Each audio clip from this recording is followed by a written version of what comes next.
Anong mensahe ang kailangan marinig ng mga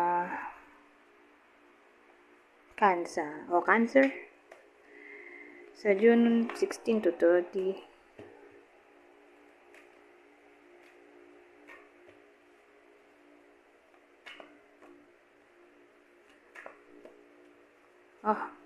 Ano yan? Teka.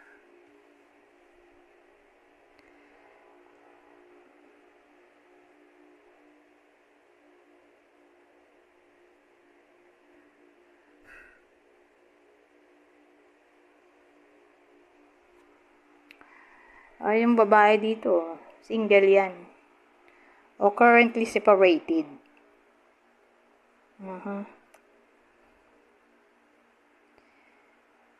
Kasi parang ang pinagawayan yata nila pera o walang career. Yung isa o dalawa sila.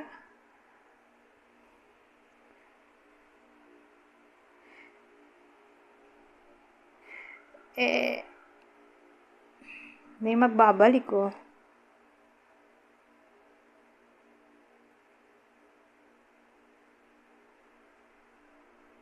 So, iniisip ko,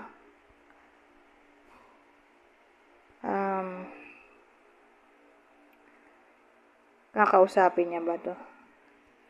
Itong ex niya. Mukhang hindi. Hindi niya kakausapin. Isisin zone lang niya. O di niya re-replyan. O di niya sasagutin yung tawag. So again, applicable lang to dun sa separated. Nowadays, at ang pinagawayan ay pera. Sabihin natin kulang sa sustento. Walang mabigay na kahit anong pera. Walang trabaho.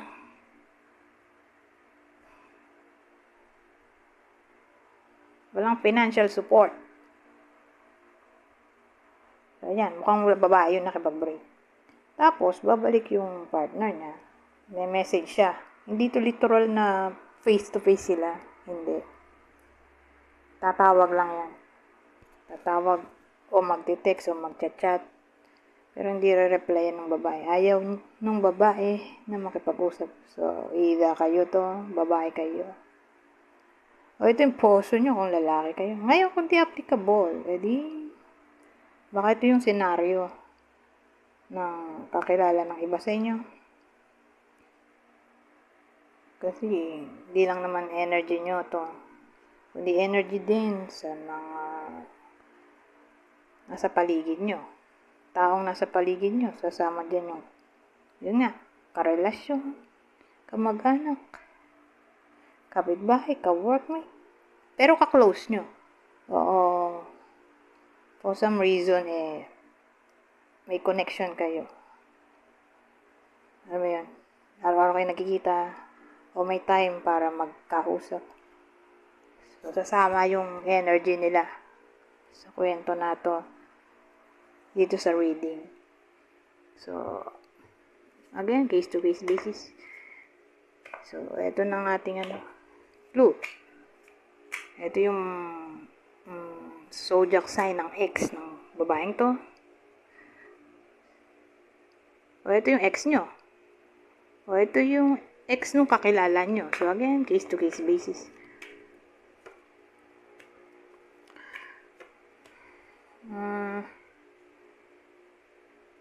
Ano to? Mercury. Di Virgo to, Gemini, Cancer. O Cancer.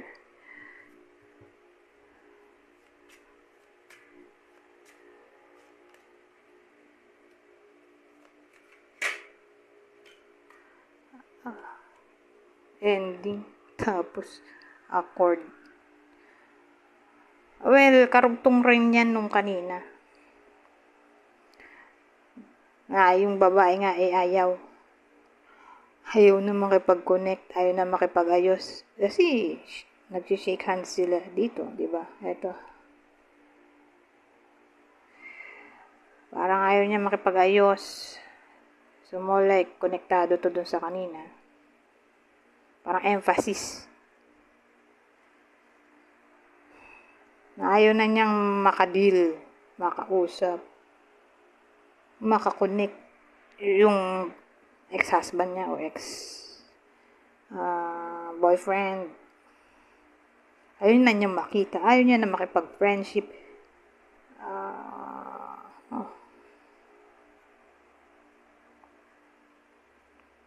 Sad to say.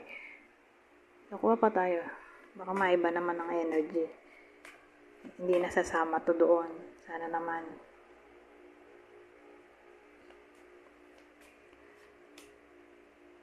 Oh. Ay, ano to?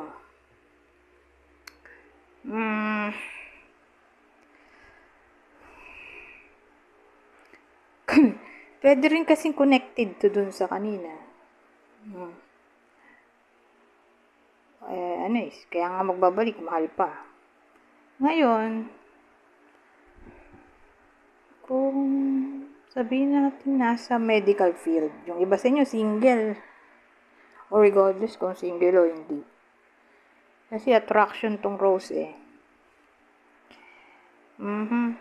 So baka may tawag dito, mabuong connection, relasyon, romance sa pagitan ng magkaka-workmate o baka yung iba sa inyo ma-fall sa someone na yun nga, nasa medical field o sila yung ma-fall sa inyo. Pwede rin kasi vice versa. Pero again, like medical field to.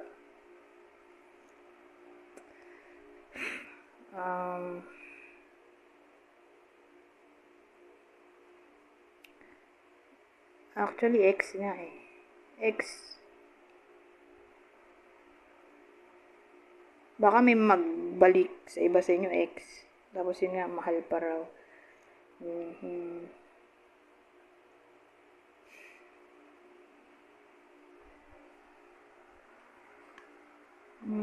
So, kung sabihin natin hindi to konektado do sa kanina, sinong ex? Yung mahal pa yung iba sa inyo na magbabalik.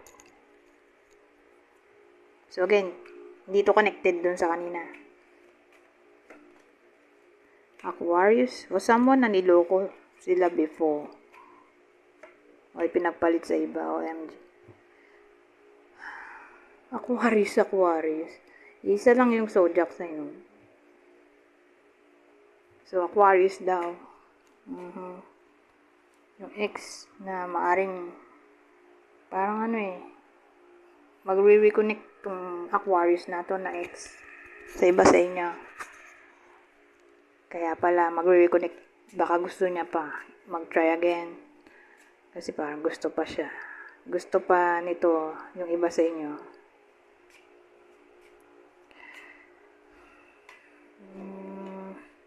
Ito last na to, sana positive.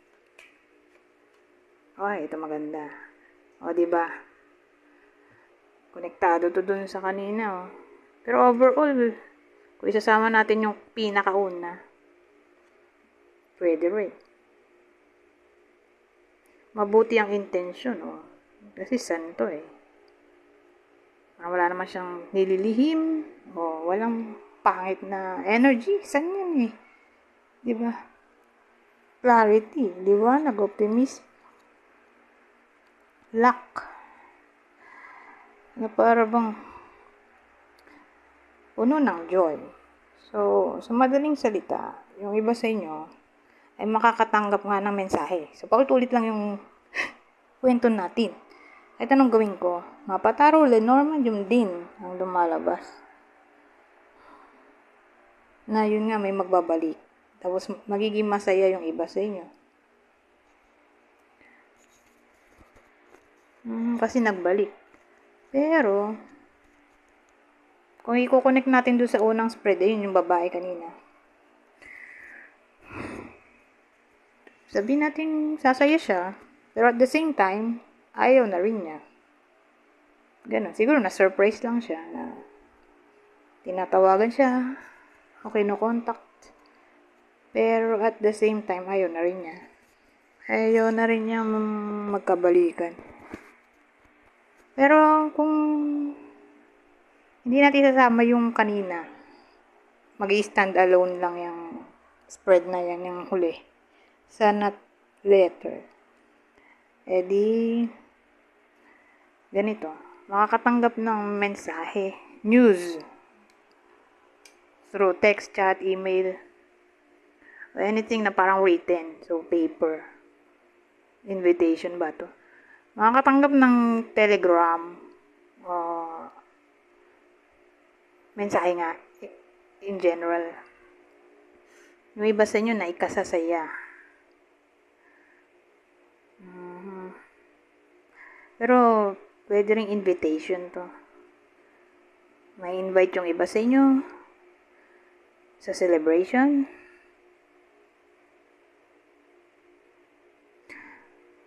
O, sabihin natin, may hinihintay yung iba sa inyong good news. So, pagpasa. Di ba? Pwede rin.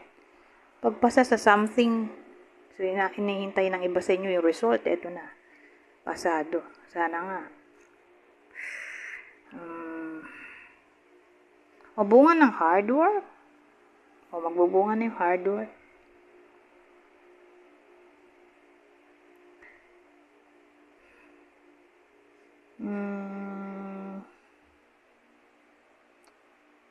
So, sa madaling salita, yung ina-expect ng iba sa inyo, mangyayari. Okay? At matatanggap nyo yun. Parang meron kayong evidence, baga. Na hindi siya call eh. Kasi kung call, wala kang evidence. Depende lang kung record mo. Pero, mukhang written eh. So, chat, paper, magazine, ano ba to? Sa newspaper, literal na paper, again, chat, email, na parang may record kayo na written. Na pwede nyo ipakita sa iba. Anyways, hanggang dito na lang. Goodbye po now.